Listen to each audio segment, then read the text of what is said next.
Hello guys, இன்னைக்கு இந்த வீடியோவில் நம்ம பேச போகிற டாபிக் என்ன அப்படின்னு பார்த்துட்டிங்கன்னா, நம்ம பென்டன் சீரீஸில் பென் குறைஞ்சது ஒரு 50 வில்லன்ஸ் கூடயாவது சண்டை போடுறத நம்ம ஆன் ஸ்க்ரீனில் பார்த்துருப்போம்.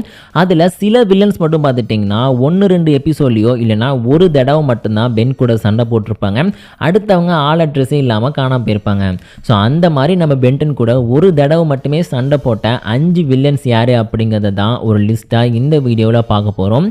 இந்த வீடியோ ரொம்பவே இன்ட்ரெஸ்டிங்காக இருக்க போது, அதனால் ஸ்கிப் பண்ணாமல் பாருங்கள். வாங்க வீடியோக்குள்ளே போகலாம். ஃபர்ஸ்ட் இந்த வீடியோவில் நம்ம 5th பிளேஸில் பார்க்க போகிற வில்லன் யாருன்னு பார்த்தீங்கன்னா ஜோனா மில்வில். இந்த ஜோனா மில்வில் அப்படின்ற கேரக்டரை பென்டனோட கிளாசிக் சீரீஸில் கிராக்கன் அப்படின்ற எபிசோடில் தான் நம்ம ஃபர்ஸ்ட் டைமாக பார்த்துருப்போம். லாஸ்ட் டைமாகவும் அப்போ தான் பார்த்தோம்.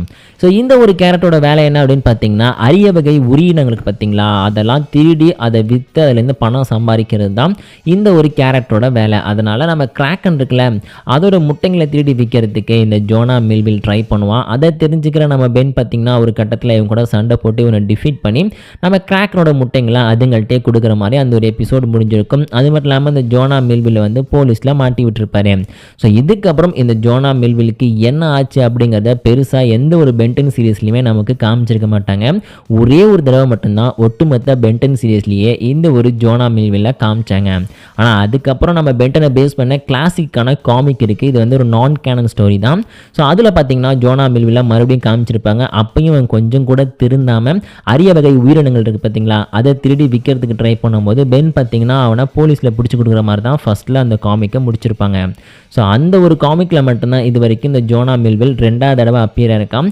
அதுவும் நான் கேனன் ஸ்டோரி அப்படிங்கிறனால அதை நம்ம கவுண்டில் எடுத்துக்க முடியாது. அதனால் நம்ம லிஸ்ட்டில் பார்த்தீங்கன்னா இந்த ஜோனா மில்விலுக்கு எந்த விதமான ஒரு ஃப்யூச்சர் பிளானுமே இல்லாமல் ஒரு எபிசோட முடிச்சு வச்சுட்டாங்க. அதனால தான் இவருக்கு 5th பிளேஸையுமே கொடுத்துருக்கோம். ஸோ அடுத்து இந்த லிஸ்ட்டில் நாம் 4th பிளேஸில் பார்க்க போகிற வில்லன் யாருன்னு பார்த்தீங்கன்னா ராக்னராக். ஸோ ராக்னராக் அப்படின்ற பேரில் பார்த்தீங்கன்னா பென்டனோட ஏலியன் ஃபோர்ஸில் வந்து ஒரு வில்லனை காமிச்சிருப்பாங்க, வெண்டேட்டா அப்படின்ற ஒரு எபிசோடில்.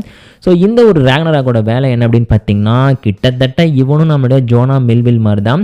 ஆனால் என்ன, ஜோனா மில்வில் வந்து உயிரினங்களை திருடி விற்பான். ஆனால் இவன் பார்த்துட்டிங்கன்னா அந்த ஸ்டார்ஸ் இருக்குல்ல, அதில் இருக்கக்கூடிய எனர்ஜியை திருடி அதை பார்த்திங்கன்னா நல்ல ரேட்டுக்கு விற்றுக்கிட்டு இருப்பான். ஸோ இந்த விஷயத்தை தெரிஞ்சுக்கிற நம்ம ப்ளம்பர்ஸ் பார்த்துட்டிங்கன்னா இவனை தடுக்க ட்ரை பண்ணிட்டே இருப்பாங்க. ஒரு கட்டத்தில் பூமியோட சூரியன் இருக்குல்ல, அதில் இருக்கிற எனர்ஜியவே திருடி அதையும் பார்த்துட்டிங்கன்னா விற்க ட்ரை பண்ணும்போது நம்ம கெவின் இருக்கார்ல, அவரோட அப்பாவும் மேக்ஸும் ஒன்றா சேர்ந்து இவனை தடுக்க ட்ரை பண்ணுவாங்க. அப்போ பார்த்திங்கன்னா கெவினோட அப்பா வந்து இவன் உருவாக்கக்கூடிய அந்த சன் ஹார்வெஸ்டர் மிஷினோட கீயை வந்து எடுத்து வச்சுப்பாரு. அப்போ வந்து மேக்ஸை கொண்டுடுவேன் அப்படின்னு சொல்லி ராக்னராக் மிரட்டுவானா. அந்த டைமில் தன்னையே சாக்ரிஃபைஸ் பண்ணி நம்ம மேக்ஸை வந்து இந்த ஒரு கெவினோட அப்பா, இவர் பேர் வந்து டெவின், அவர் வந்து காப்பாற்றிடுவார். இதனால நம்ம கெவின் பார்த்திங்கன்னா தன்னுடைய அப்பாவை கொண்ட இந்த ஒரு ராக்னராக்கை சும்மா விடக்கூடாதுன்னு சொல்லிட்டு ரொம்ப நாளாக தேடிட்டு இருப்பார். அப்போ பார்த்திங்கன்னா அவன் வந்து நல்வாய்டுக்குள்ளே மாட்டிக்கிட்டு இருந்தான். ஒரு கட்டத்தில் நல்வாய்டை விட்டு இந்த ராக்னராக் வெளில வந்து அந்த கீயை எடுத்து மறுபடியும் வந்து அந்த சன் ஹார்வெஸ்டர் மிஷின் மூலமாக அதை பவரை விற்கணும்னு சொல்லி ட்ரை பண்ணுவானா. இந்த டைமில் நம்ம கெவின் பார்த்திங்கன்னா இந்த ராக்னராக் கூட சண்டை போட்டு ஒரு கட்டத்தில் ஸ்பேஸில் இவனை தள்ளி விட்டு கம்ப்ளீட்டாக கொல்ற மாதிரி காமிச்சிருப்பாங்க. ஸோ அதுக்கப்புறம் இந்த ராக்னராக்கு என்ன ஆச்சு, இவர் திரும்பி உயிரோட வந்தாரா இல்லையா அப்படிங்கிற விஷயத்த எந்த ஒரு பென்டன் சீரீஸ்லையுமே சொல்லியிருக்க மாட்டாங்க. ஸ்பேஸில் மாட்டி இறந்து போனவர், அவ்வளோதான், அவரோட கதை முடிஞ்சிருச்சு அப்படிங்கிற மாதிரி முடிச்சிருப்பாங்க. ஸோ அதனால் பார்த்தீங்கன்னா நம்ம லிஸ்ட்டில் இந்த ஒரு ராக்னராக்குமே ஒரே ஒரு தடவை மட்டும்தான் பென்டன் சீரீஸ்லேயே அப்பியர் இருக்காரு அப்படின்னு சொல்லி அவருக்கு 4th பிளேஸை கொடுத்துருக்கோம்.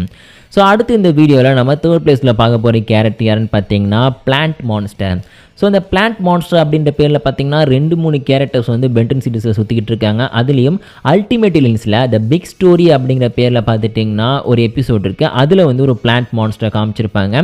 நம்ம ஜிம்மி இருக்கான் பார்த்தீங்களா, அவன் என்ன பண்ணுவான் அப்படின்னு பார்த்துட்டிங்கன்னா இந்த பிளான்ட் மான்ஸ்டரை பற்றி தெரிஞ்சுக்கிட்டு இதை இன்வெஸ்டிகேட் பண்ணுறதுக்கு ஃபஸ்ட்டு கிளம்புவான். ஆக்சுவலி பார்த்தீங்கன்னா அந்த எரிக்கல் விழுந்த இடத்த செக் பண்ணுறதுக்காக தான் இந்த ஜிம்மி போயிருப்பான். அங்கே தான் இந்த பிளான்ட் மான்ஸ்டரை பார்த்துருப்பான். ஸோ அதுக்கப்புறம் நம்ம பென்னோட டீம் வந்து அதை இன்வெஸ்டிகேட் பண்ணி பார்க்கும்போது அவங்களே பார்த்தீங்கன்னா இந்த பிளான்ட் மான்ஸ்டர் கண்ட்ரோல் பண்ணது மட்டும் இல்லாமல் நம்ம ஜிம்மியை கொல்றதுக்கு பென் மாதிரி இருக்கக்கூடிய ஒரு குளோனையுமே அனுப்பி வச்சிருக்கோம். ஸோ இந்த டைமில் பார்த்துட்டிங்கன்னா இந்த பீனட்ஸ் இருக்குது பார்த்தீங்களா, ஸோ அதை வச்சு இந்த மான்ஸ்டரை கொல்ல முடியும் அப்படிங்கிற விஷயத்த கொஞ்சம் நம்ம ஜிம்மி தெரிஞ்சுப்பான். அதுக்கப்புறம் நம்ம பென்னு, கெவின், வென் இவங்க 3 பேரையுமே அந்த பிளான்ட் மான்ஸ்டரை வந்து கிட்னாப் பண்ணி வச்சிருக்கோம். ஸோ அந்த இடத்துக்கு போயிட்டு அவங்கள சேவ் பண்ணது மட்டும் இல்லாமல் அந்த பீனட்டை யூஸ் பண்ணி அந்த மான்ஸ்டரையுமே பார்த்துட்டிங்கன்னா இந்த ஒரு ஜிம்மியை அழிச்சிருப்பான். ஸோ இந்த ஒரு மான்ஸ்டர் பார்த்திங்கன்னா கிட்டத்தட்ட நம்ம பென்னோட உருவத்தையே எடுத்து அவருடைய அல்டிமேட் ட்ரிக்ஸையே யூஸ் பண்ணி நம்ம ஜிம்மியை கொல்ல ட்ரை பண்ணியிருக்கோம். இது உண்மையிலேயே ரொம்ப பெரிய விஷயம். பிகாஸ் நம்ம பென் கிட்டேருந்து அல்டிமேட் ட்ரிக்ஸை ரொம்ப அசால்ட்டாக எந்த விதமான எஃபோர்ட்டுமே இல்லாமல் சிம்பிளாக பிரித்த ஒரே வில்லன் அப்படின்னா அது வந்து இந்த பிளான்ட் மான்ஸ்டர் தான். ஸோ அதனால தான் இந்த ஒரு பிளான்ட் மான்ஸ்டருமே பார்த்தீங்கன்னா நம்ம லிஸ்ட்டில் வந்து 3rd பிளேஸை பிடிச்சிருக்கு. ஸோ அது மட்டும் இல்லாமல் ஏற்கனவே சொன்ன மாதிரி இது ஒரே ஒரு எபிசோடில் மட்டும்தான் வந்துச்சு. அந்த எபிசோட்லேயே நம்ம ஜிம்மி கையிலேயே அந்த பவர் அந்த பீனட் பட்டர் இருக்குது பார்த்தீங்களா, ஸோ அதை யூஸ் பண்ணி அசால்ட்டாக அவர் அழிக்கிற மாதிரி காமிச்சிருப்பாங்க. ஸோ அதனால தான் நம்ம லிஸ்ட்டில் பார்த்தீங்கன்னா இந்த பிளான்ட் மான்ஸ்டருக்கு வந்து 3rd பிளேஸை கொடுத்துருக்கோம். ஸோ அடுத்து இந்த லிஸ்ட்டில் நம்ம 2nd பிளேஸில் பார்க்க போகிற வில்லன் யாருன்னு பார்த்தீங்கன்னா த கிரேட் ஒன் அப்படின்ற கேரக்டர். ஸோ இந்த கிரேட் ஒன் அப்படின்ற கேரக்டர் பார்த்தீங்கன்னா பென்டனோட கிளாசிக்கில் தான் நமக்கு காமிச்சிருப்பாங்க. ஸோ இந்த ஒரு கிரேட் ஒனோட வேலை என்ன அப்படின்னு பார்த்தீங்கன்னா ஒரு யூனிவர்ஸ்லேருந்து இன்னொரு யூனிவர்ஸ்க்கு ட்ராவல் பண்ணி போயிட்டே இருப்பார். அப்படி போகும்போது பார்த்துட்டிங்கன்னா அங்கே ஏதாச்சும் நிறையா பவர்ஃபுல்லான பிளானட்ஸ் இருக்கும்ல, ஸோ அந்த பவரை அப்சர்வ் பண்ணி அதன் மூலமாக பார்த்துட்டிங்கன்னா தன்னுடைய எனர்ஜியை வந்து இவர் இன்க்ரீஸ் பண்ணிப்பார். கிட்டத்தட்ட பார்த்திங்கன்னா நம்ம கேலக்டஸ் மாதிரியான ஒரு கேரக்டர் தான் இந்த ஒரு கிரேட் ஒன்று. ஸோ இந்த கிரேட் ஒனுக்கு நிறையா அடியாட்களுமே இருப்பாங்க, அல்லக்கைங்க.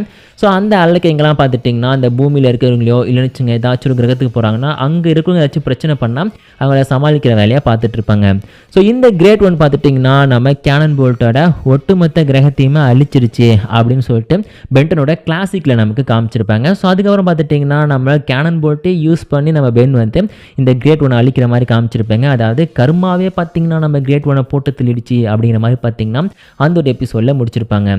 ஸோ இந்த ஒரு கிரேட் ஒன் வந்து ஃபஸ்ட் டைமாக அந்த ஒரு எபிசோடில் தான் வந்து அப்பியர் ஆச்சு. அதுக்கப்புறம் பார்த்திங்கன்னா நம்ம கேனன் போல்ட் ஏலியனும் அங்கே தான் அன்லாக் ஆகிருக்கும். ஸோ அதுக்கப்புறம் பார்த்துட்டிங்கன்னா இந்த கேனன் போல்ட் ஏலியனை வச்சு இந்த கிரேட் ஒனோட கதையை முடிச்சிடுறாங்க அப்படின்னு சொல்லிட்டு ரொம்ப சப்பையாக எபிசோடை முடிச்சிருப்பாங்க. இருந்தாலும் கேனன் போல்ட் ஏலியன் மாதிரி ஒரு மஜாவான ஏலியனை இன்ட்ரடியூஸ் பண்ணதுக்காக பார்த்திங்கன்னா இந்த கிரேட் ஒன் வரக்கூடிய எபிசோடை நம்ம பார்க்கலாம். ஸோ அந்தளவுக்கு கொஞ்சம் பெஸ்ட்டான ஏலியன் தான் நம்ம கேனன் போல்ட் அப்படின்னு சொல்லலாம். ஸோ அதெல்லாம் பார்த்துட்டிங்கன்னா இந்த இல்லனும் ஒரே ஒரு தடவை மட்டும்தான் பென்டன் சீரிஸில் அப்பியர் இருக்காங்க அப்படின்னு சொல்லி இவருக்கு 2nd பிளேஸு கொடுத்துருக்கோம். அண்ட் ஃபைனலாக இந்த வீடியோவில் நம்ம ஃபஸ்ட் பிளேஸில் பார்க்க போகிற ஒரே ஒரு டைம் மட்டும் பென்டன் சீரிஸில் அப்பியர் ஆகி பென் கிட்ட அடி வாங்கி தோற்று போன வில்லன் யாருன்னு பார்த்தீங்கன்னா ஒன் அண்ட் ஒன்லி நம்ம டேகன் தான். ஸோ டேகன் பார்த்துட்டிங்கன்னா பென்டன் சீரிஸ்லேயே ரொம்ப ரொம்ப பவர்ஃபுல்லான ஒரு ஏலியன் அப்படின்னு சொல்லியிருப்பாங்க. ஏலியன் அப்படிங்கிறதையும் தாண்டி ஒரு காஸ்மிக் என்டிட்டியாகவும் இவரை மென்ஷன் பண்ணியிருப்பாங்க. ஸோ இந்த கேரக்டருக்கு இல்லாத பவர்ஸே கிடையாது. எக்கச்சக்கமான காஸ்மிக் எனர்ஜி இருக்குது, மேஜிக் பவர்ஸ் இருக்குது, எல்லா விதமான சக்தியுமே இருக்குது.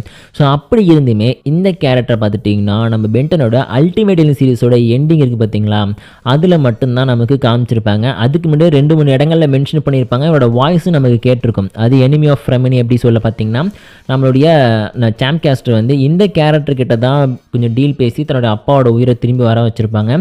அப்போ பார்த்தீங்கன்னா டேகனோட வாய்ஸ் மட்டும் தான் நம்ம கேட்டிருக்கோம். ஆனால் அதுக்கப்புறம் அந்த அல்டிமேட் எனிமி அப்படிங்கிற எபிசோடில் தான் இவரோட ஃபுல் அப்பியரன்ஸ் நம்ம பார்த்துருப்போம். ஸோ அதுவும் பார்த்தீங்கன்னா 1-2 எபிசோடில் தான் வந்திருப்பார். அதுலேயும் பென் கிட்ட அடி வாங்குவார், ஒரு பக்கம் வில்கேக்ஸ் கிட்ட அடி வாங்குவார். கடைசியில் பார்த்துட்டிங்கன்னா தான் பவர் அப்சர்வ் பண்ணுற வரைக்கும் வேடிக்கை பார்த்துட்டு தோற்று போயிருப்பார். ஸோ இந்த மாதிரி பார்த்தீங்கன்னா டேகனை ரொம்ப சப்பாக பார்த்துட்டிங்கன்னா அல்டிமேட் சீரிஸில் முடிச்சிருப்பாங்க. பட் இவரோட பவர் அப்படிங்கிறது ரொம்பவே மாஸாக இருக்கும். அதை பர்ஃபெக்டாக யூஸ் பண்ணி இன்னொரு 5-6 எபிசோட பார்த்தீங்கன்னா இந்த கேரக்டர் கொண்டு வந்திருக்கலாம். அன்ஃபார்ச்சுனேட்லி பென்டன் சீரிஸை சீக்கிரமாக முடிச்சுட்டு ஆம்னிவர்ஸை ஸ்டார்ட் பண்ணோம் அப்படின்னு சொல்லிட்டு ரொம்ப ரஷ் பண்ணி பார்த்தீங்கன்னா இந்த கேரக்டரோட ஸ்டோரியவே கம்ப்ளீட்டாக சொதப்பி வச்சுருப்பாங்க. ஸோ அதனால் பார்த்தீங்கன்னா நம்ம லிஸ்ட்டில் வந்து நம்ம டேகனுமே பென்டன் கூட ஒரே ஒரு தடவை மட்டும்தான் வந்து சண்டை போட்டிருக்காரு. அதுக்கப்புறம் இவருக்கு என்ன ஆச்சுங்கிறதையே எங்கேயுமே எக்ஸ்பிளைன் பண்ணாமல் அப்படியே முடிச்சு வச்சுருப்பாங்க. அதனால் நம்ம லிஸ்ட்டில் டேகனுக்கு வந்து ஃபர்ஸ்ட் பிளேஸை கொடுத்துருக்கோம். இந்த வீடியோ உங்களுக்கு பிடிச்சினா மறக்காமல் ஒரு லைக் கொடுத்துருங்க. இதே மாதிரி இன்ட்ரெஸ்டிங்கான பென்டன் பற்றின கண்டென்ட்ஸ்லாம் பார்க்குறதுக்கு நம்ம சேனலை மறக்காமல் சப்ஸ்கிரைப் பண்ணிக்கோங்க.